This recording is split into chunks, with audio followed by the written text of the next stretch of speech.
My crazy father assaulted me over casserole. When I was 5, my dad and I decided to get the camper trailer and camp out a weekend with a friend of his.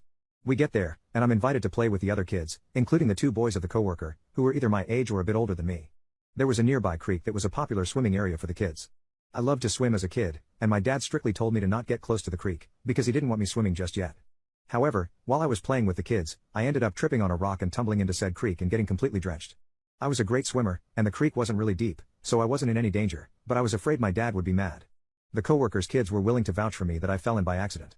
We went to my dad's trailer, and sure enough, he immediately got mad, yelling at me that I wasn't supposed to go swimming.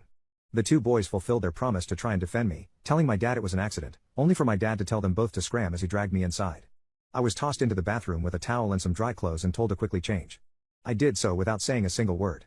Even after I did what was told, he was still fuming. We were going to the coworker's trailer for lunch, and my dad threatened me that if I screw up one more time, I'll regret it. At the coworker's trailer, the lunch was some kind of casserole. I was a picky eater, so I already decided I wasn't hungry. But it took one glare of pure anger from my dad to get me to start eating. Within a couple bites I was getting nauseous, and I put the fork down and said I was no longer hungry. My dad flipped. He immediately started screaming at me to eat every bite of the casserole, and that I wasn't leaving that spot until I did so.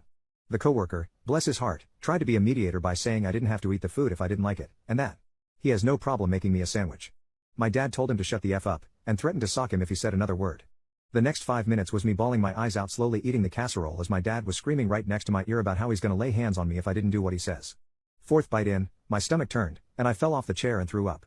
I felt him grab me by the hair and drag me to the trailer, me wailing for him to not be mad at me. My dad had a wooden paddle. He swung the first blow of the paddle. He struck me with it until I blacked out. The rest of the story is from my grandmother's perspective. While I was getting stuck, my coworker called my mom in a panic, telling her to go to the campgrounds immediately, fearing for the well-being of myself. My mom and grandma immediately drove from their destination a little over an hour and a half drive to the campground. Unfortunately, my dad stormed out after, and threatened to hurt his coworker and kids if they ever mentioned what they witnessed, and the coworker fled. My mom and grandma pulled up to see my dad sitting on a chair in front of the trailer, still fuming. He immediately told them both that I got what I deserved and I was making him look bad. They both went into the trailer to see me face down, nearly black from bruising. My mom thought I was gone, and it took my grandma finding my pulse to find out that I was still alive. My grandma floored it to the town's police station and my mom stayed behind to make sure my dad didn't try to hurt me any further. That's when I regained conscious, and saw my grandma driving off. Thing is, my dad had no remorse for what he did until the cops were involved. He went inside and laid out a sob story about how he didn't mean to hurt me like that and, Dad always loves you bud. Being the innocent kid I was, I believed him, but now I know it was just a lie to relieve himself of guilt. I wish I could say that he went to prison and I never had to deal with him again. But that wasn't the case. My mom did have plans to fully divorce him and hold all charges on him, but when she visited him in the county jail, he thoroughly convinced her that she couldn't afford the divorce and that my brother and I can't survive without him, not to mention how she would be a social outcast for being a single mom.